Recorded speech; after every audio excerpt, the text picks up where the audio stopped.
Welcome to another edition of Market Impact Insights, your podcast source for business leadership perspectives to help your business grow. Hear from experts in marketing, sales, business strategy, and more, with practical advice for business success.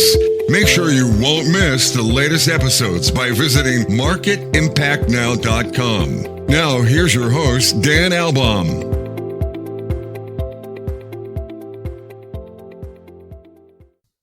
Welcome back to another great episode of Market Impact Insights. The focus today is on exceptional marketing leadership. It's really balancing the strategic and the tactical, but it's also striking that right balance between brand and demand and lead generation. And that's something really that so many of the marketing leaders I talk to, it's a balancing act that can be very challenging in trying to drive and get those long-term results. And the conversation is going to be with Cassi Hallam. And Cassi knows all about this as the Chief Marketing Officer at System Pavers, which is a category-defining brand in the home improvement space. And she drives brand innovation and growth strategy. There's that balance for one of the nation's leading outdoor remodeling companies. She has nearly 2 decades of marketing and communications experience and takes a very data-driven and customer-first mindset to every campaign. And so this is about integrating traditional digital and field marketing channels and building that national brand presence. And she's also helping the company expand geographically into Texas. And this is a big one, spearheading the integration of AI into System Pavers lead generation and customer engagement initiatives.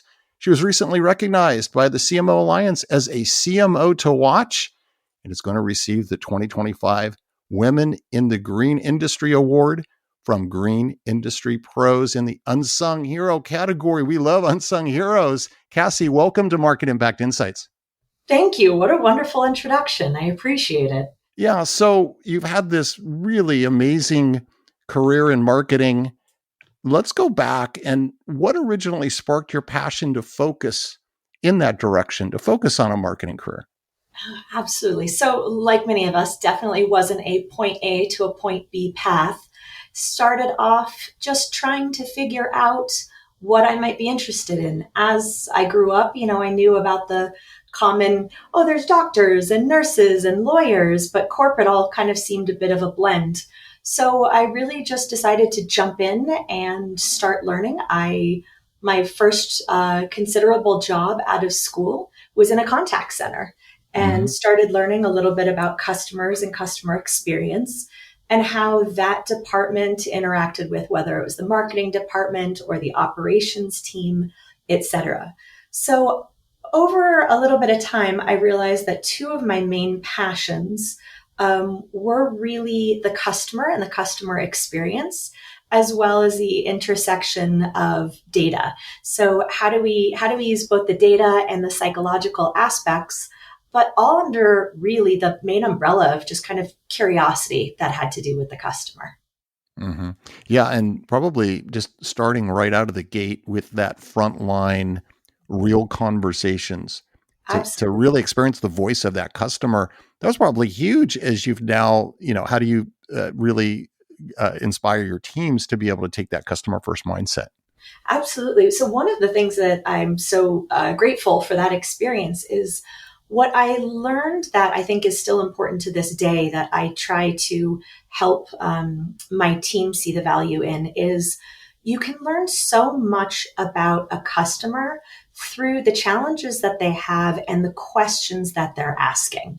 So one of the things that, we look at data and we look at numbers and we look at trends, but it's really in uncovering why do we think that trend is happening? And then why do we think that is happening? And trying to understand the roots of what they're getting at, whether it's a consistent challenge that as a business, we can help figure out how to address, or communicate, this is the way we address it up front, or really just on the other end, like what are the consumer concerns and questions that might have a lot more hidden meaning than we're picking up on. Yeah, that's so huge that you're zeroing in on that core set of the most meaningful questions, because what I've seen in in talking to some other marketing leaders, one of the challenges, sometimes you can really spin up a lot of activity and data gathering, analytics, but you may not even be asking the right questions. And so all that effort is not necessarily going to get you to any sort of moving the needle, right? Because you maybe aren't focused on the right questions. Absolutely. I couldn't agree more. I had an experience that really instilled this with me. I was working for a hot tub manufacturer, and we had done a ton of data research. We had gone out and understood, okay, what is the changing decision making of the customer, and what are the concerns that aren't being addressed? And one of the things we came up with was, hey, some people are looking for something a little bit smaller, a little bit more intimate, a little bit something that was easier. And so we came up with this very cool concept that was more of a customizable 2-person, almost fashion forward hot tub, if you will, because that was one of the things was, I hate this ugly thing in my backyard. And yet it was not picking up on speed. And we'd look at the data, are the dealers buying it? What's the conversion rate? Are people looking at it on the site? And we all had all this data that said, here are the questions and the concerns the customer was having. Here's the product we created. Where's the gap? And what we ended up doing was I started jumping on some of the trade shows, and I started going out and, whether it was like casual focus groups or people walking by, the question that people kept asking was, how many people does this hot tub fit? And I was like, oh, well, let me tell you all about it, just getting excited. It's a 2-person tub, blah, blah, blah. 5 minutes later, so is this like a 4-seater, a 2-seater? Yes, it's a 2-seater. And it really wasn't until the next day when we had a dry tub out, and I encouraged some of the people, I'm like, feel free to jump in, test it out.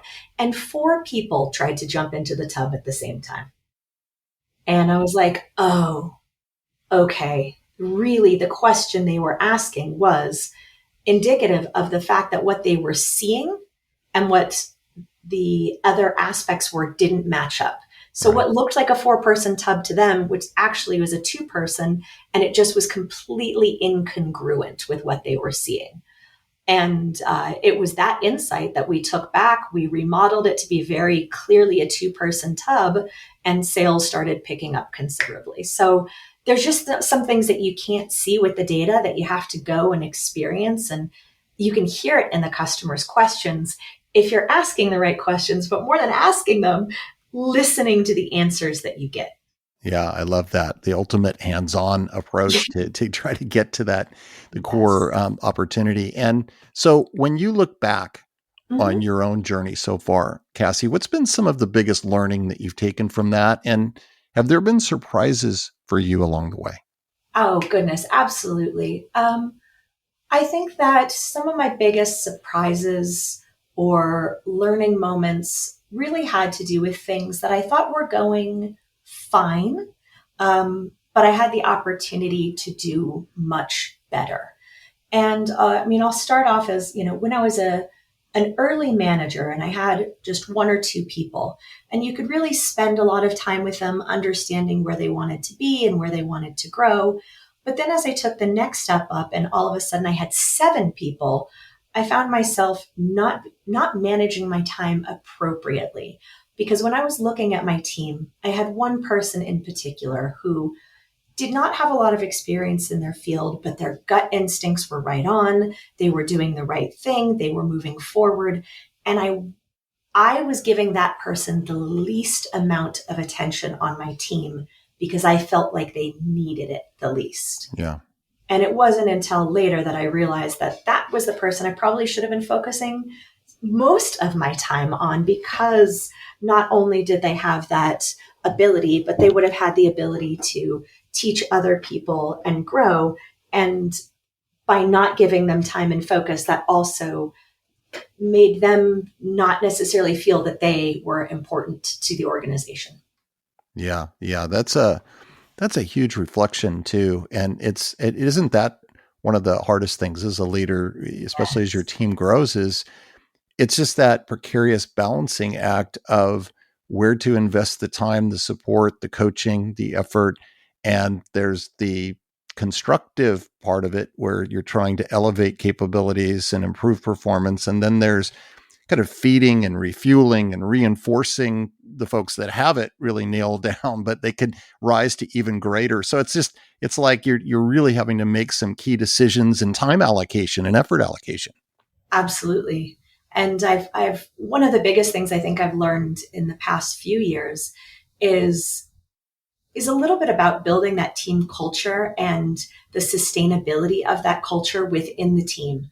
So as I've moved to a role where I'm not in the direct day-to-day sight of the majority of the team, it's leading the directors and the leaders of those teams. How do you stay integrated and how do you make sure that that culture is strong other than having your direct team feel supported?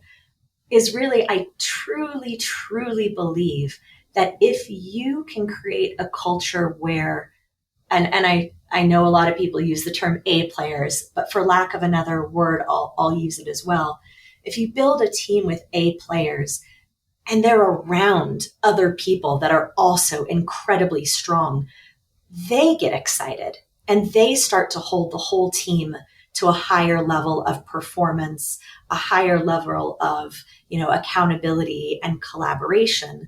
And by, taking out some of the people that are just lagging behind, whether it's not necessarily in skill set, but when they've got the combination of a lag of culture and skill set, removing that, you end up with almost a self-policing culture if you can build those traits strong enough. Yeah. What are some of the biggest challenges that marketing leaders like yourself are facing right now? Oh, goodness. To every time we have our own challenges. And I know right now, as technology is rapidly evolving, is really how do we integrate the technology and the AI in a strategic way, both for the business and for the culture and the organization, and not just in a reactive, everyone else is using AI, I've got to jump on board, but looking at what your goals are, what's really going to get you there, and where do we think this is going to be in 5 years from now?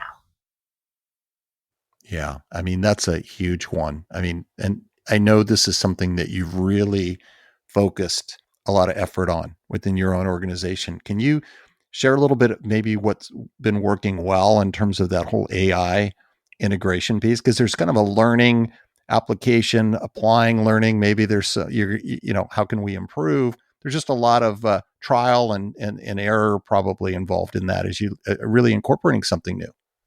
Absolutely. So when I think about it, I want to look at it from, where do we think this is going to be in 3 years time, 5 years time, and start to really work backwards. And if I were to say what's going to be a hugely, just a huge differentiator in 5 years, is that I believe that AI is really going to erase the competitive advantage of speed right now, the speed and volume. So one of the things that's made, whether it's our company or a lot of strong lead gen companies really good, is speed and volume. And when we think about that, we project that into the future, everyone's going to be having that. That's going to be a point of parity. And so where is going to be our point of difference? And I think if I were to say, I think there's going to be 3 main things that I think are going to make a difference with AI and competitive advantage in the future. And that's probably going to be prioritizing the type of content that you're putting out, something that's unique, that's unusual, it's really original. Because AI is pulling from so many sources, if you don't put out something that's really unique, you're going to sound like every competitor out there. It's going to be very, very like the same commentary, the same feedback on each and every company in a field. So being able to get out there with whether it's a strong point of view or hyper original content, I think is going to make one company stand out. And then another thing that I think is going to be a huge differentiator is finding the way to coordinate between AI, your systems, and humans. So even though things aren't very linear today, it's going to be even less linear in the future. And so as those things start to become more complex, how do we weave them together so that we're looking at the whole system in the coordination? And then the third thing is really the heightened importance of soft skills. I think the incredible benefits of AI take some of those aspects and they can run with them at any company. So the soft skills becoming less common and more in demand. And it's going to become even more important for us to really listen to our customers, to understand where they're coming from, to solve their problems, to have that empathy, and then to get into really creative problem solving, not a really if A, then B type of situation. Yeah, that's really big. We're talking about the human factor actually probably only increasing in significance, not necessarily going away with all the capabilities of AI, but there's a very strong humanness element that is going to remain for sure. And that ability to question and to prompt and to think, is that those critical thinking skills just become invaluable at that point. Yeah. Now, there's this constant debate, Cassi, and tug of war in marketing focus between lead generation and brand, right? We've all been there. We're dealing with that. Where do you think the ultimate sweet spot really is between those, and how can marketing teams really optimize it? I'm going to take a little bit of a sideways answer on that, and I have to start it with it depends. It depends on the size of your company. It depends on the category, and it depends on the share of mind that your category can command. A drink brand or a car will always be able to command more brand equity in your mind than an outdoor living provider, for example. So I think that figuring out where that balance is one of the first spots.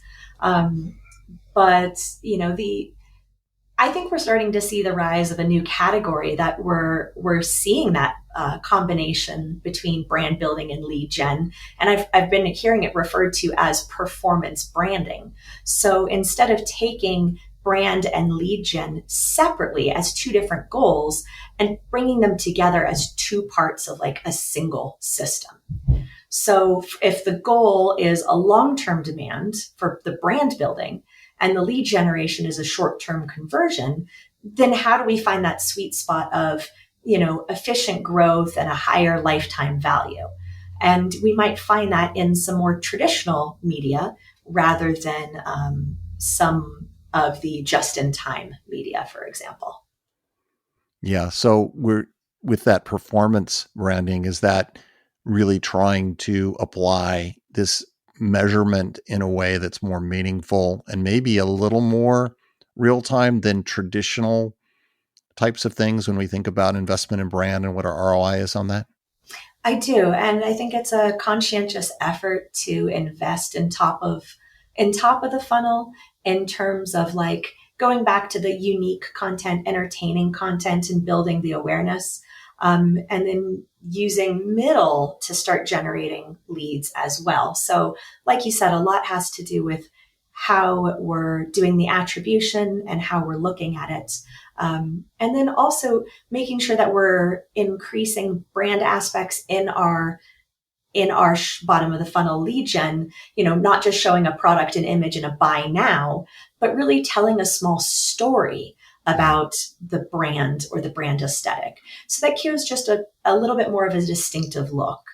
And the other aspect is making sure that we are weaving in brand to even our bottom of the funnel, because that allows us to stand out. And then over time, it'll lower the cost of the CPA. So, if your brand is a little bit funky or quirky, your lead gen landing page copy can be quirky or fun, or you can tell almost a short story in a short format in some of them, and making sure that there's also light CTAs in the top of funnel. We're not looking to sell people from the marketing. We're just looking to engage them and get them to the next step of inquiry and curiosity. Yeah. Some consistency in how you show up is probably important too. So you're not doing this wild Oh, absolutely. fluctuation, right, in terms of who you appear to be in a given day.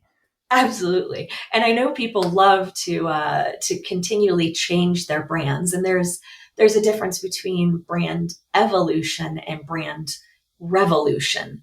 And I think that if we're going to be changing a brand, whether it's a look, a feel, even a color or a typeface, it can't just be to be quote unquote keeping it fresh. It has to have a bigger meaning. It has to have a larger intention behind it. We have to be doing it for a reason. Yeah. Now you talked about culture a little bit earlier, and many leaders on this podcast have said that developing and sustaining a healthy culture is one of the hardest things that they've ever done. What do you think are the keys to making that happen? Well, I have a couple of things on this, but I would say that what we just said, like consistency is super important.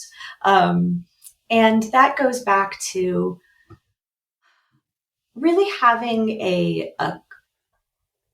this is kind of a combination of transparency and authenticity, but also just an alignment of, what's the word I'm looking for? Clarity, a clear purpose of what we're doing as a company, what we're doing as a team, and what we're doing as an individual, and how we approach that. Do we approach that from a profitability standpoint, a satisfaction standpoint? And then how do we align those? How do we align them with the values that our company is stating?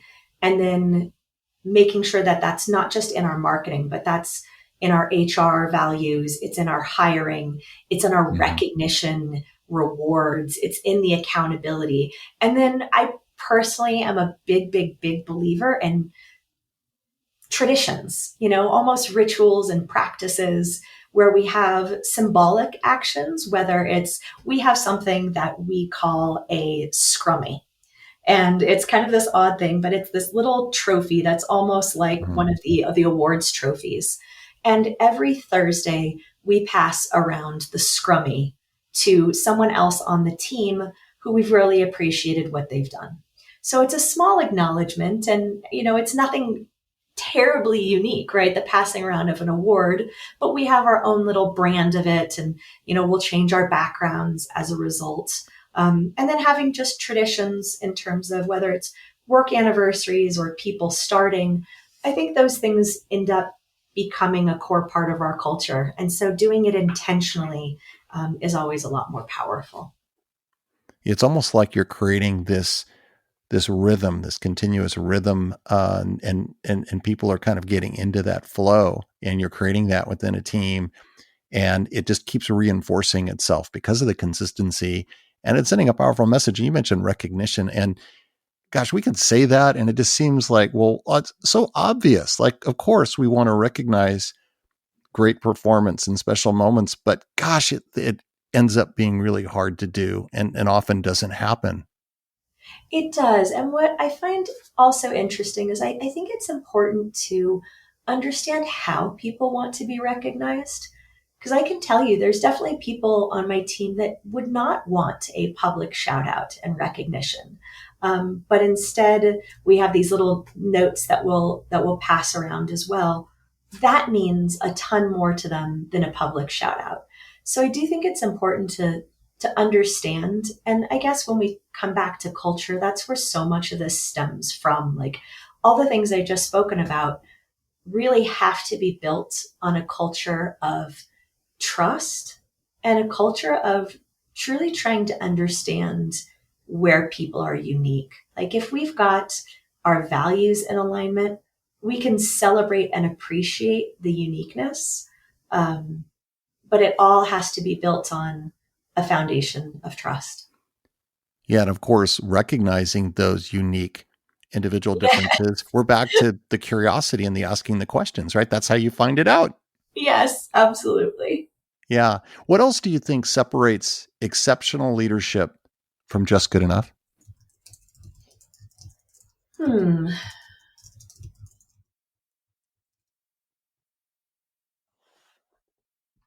Well, personally, and I think there's tons of exceptional leaders out there who all excel in their own way.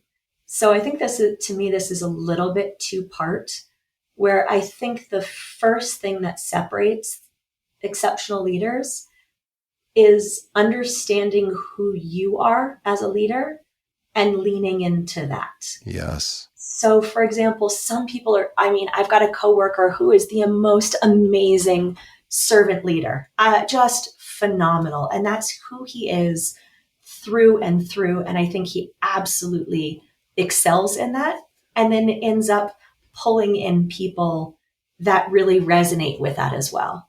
For myself, I really, really value curiosity and challenge.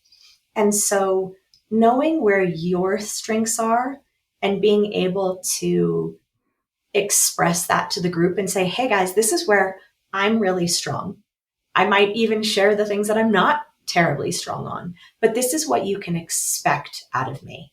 And this is what I can, promise you in a certain way of what you'll get with me as a leader. And so I think that's the main piece is kind of knowing yourself and then communicating it.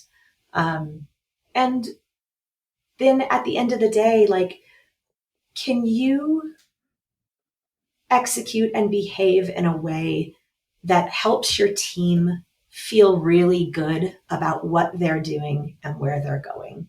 So can you move from kind of that management task oriented, I'm really super efficient, to elevating, maybe transforming, at the end of the day, hopefully, fingers crossed, inspiring some people um, to get to the level that they want to and to show up the way they want to. Yeah. It all begins with really being self-aware, look inward, and then the impact you can create Mm-hmm. outward is just amplified. Mm-hmm. Absolutely. Yeah. What's the best piece of business advice you've ever received? Oh, what's the best piece of business advice I've ever received? Um, oh, goodness. I've received a lot of really good pieces. The one that's coming to my mind right now uh, is has to do with the way we work with our customers. And it was something my dad always would say, Uh-huh. surprise, surprise, Um, and that was basically along the lines of something can always go wrong. Like you can never promise people a perfect experience, but it's in the way that you respond to the challenges that makes you different and that can actually create a customer for life. And that one's always stuck with me. That, Yeah. and he always said, if someone wants to buy a red car, don't try to sell them a blue one. Well, we can all probably relate in our own lives to customer experiences that have gone wrong, right? Or we're in a Yes. bad place, and how that brand or how that company actually responds to you in that moment will define it. Not that the thing happened, but it's, did we get a resolution? Did they show empathy? Were they responsive? Right? That's the Right. powerful memory, right? It's what the company did to respond. Exactly. And how did that, and how they showed up. And that's part of your company brand and DNA. And that's one of the most interesting things sometimes about being a marketer is that you're not necessarily going to be able to change the way the customer approaches or the company approaches a customer. So find a company that you resonate with, because otherwise you really are having to sell versus telling people about your product.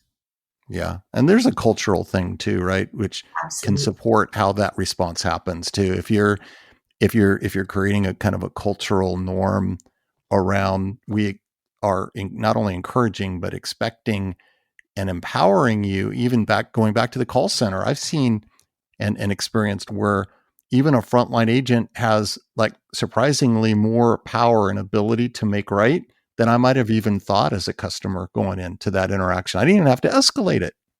Wow. See, and how unique does that feel these days? Well, it's magic when it happens, right? When you don't have to say, I need to speak to your supervisor and we can skip that step.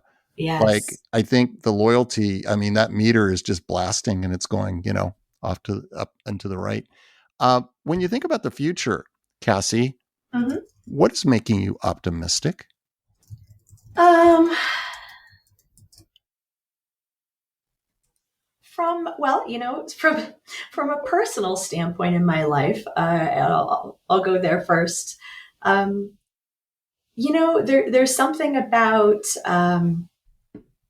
getting a little bit older that's been a bit magical. You've got a little bit more stability and you've got a little bit of knowledge, but you've still got good health. So that's making me It's really everything. optimistic about think just on a personal level. But I think that there's a lot of really interesting trends, whether it is some of the things that we think AI would be able to do. And as to help flourish, I think that those are those are going to be very, very intriguing to me over the years. Mm-hmm. But on a pure business basis, I think that what makes me optimistic is seeing some of the younger generations that I'm working with, some of the people that are coming in right out from school, and the level of curiosity and kindness that I'm seeing out of them. It's it can be really it can be really inspiring for me. Yeah, multi-generational teams. That's Yes. really that amazing things can happen there, right? When you've got people at different points of their careers and it's all coming together and they're working together. Yes. And to be able to see some people be able to turn around and mentor and share Yeah. in a way that they hadn't, 5, 10 years ago when they first arrived, and how well that can be received just for those people who are like, I am looking to grow and learn. Please guide me in a way and from someone that they can truly trust has their best interest at heart. Yeah. I mean, that is special. It And, is. and you know what? I've in talking to some people that have done the mentoring, they say that it's not just what changes and impact they can have on the mentee, but the mentor, you get it back in multiplied, right? And you're actually growing and discovering more about yourself as you're mentoring someone else. That is so true. I really see that.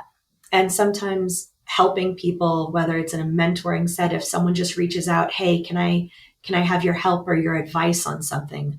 It it makes me feel great to be able to say, oh wow, I have something that's valuable that I can give back, and I am giving back. So that, Yeah. that that makes me very optimistic. Do you have any other final advice for marketing leaders who are looking to create more positive impact and elevate the performance of their teams? I think it goes back to one of the topics that we touched upon, which was the self reflection aspect. I think when you start to know your strengths and you can, and a combination of that and intentionality, and sit down and say, okay, this is what I'm good at. This is how I can show up most authentically, because we can all build skill sets and we can all get better, but we all have these special things that we do that feel so innate that we don't realize that they can be unusual. And to really lean into that as you're building a team, but to truly try to understand and intentionally set aside what your culture is and to understand your people, and not take a one size fits all approach. Yeah, I just wrote down 3 words and it was know your superpowers as you were No, oh, talking there. that's a great way of saying it. I'm going to write that one down too. Yeah. Yeah, because there is this innate, unique thing. And so much of our focus, it's so easy to get caught up in the things we don't directly control. things that we're having to react to, or creating a situation, the environment, the world, the business, the economy, many things we don't directly control. What we do control is our attitude and our perspective and our focus and our self-awareness. And so you're talking about the things that are all within our control. Yes. Yeah. Well, thank you, Cassi, for joining and sharing your marketing journey and the reminder and inspiring great and exceptional marketing leadership. It starts from within, and the opportunities are amazing. Really enjoyed the conversation. Thank you so much. And a reminder, please continue to give the gift of feedback to help make this podcast even better. You can do that by going out and giving a rating and a review. It's so easy to do on all the major podcast platforms, including Apple Podcast and Spotify. And as always, make sure to visit marketimpactnow.com for the latest in business leadership perspectives. So long until next time.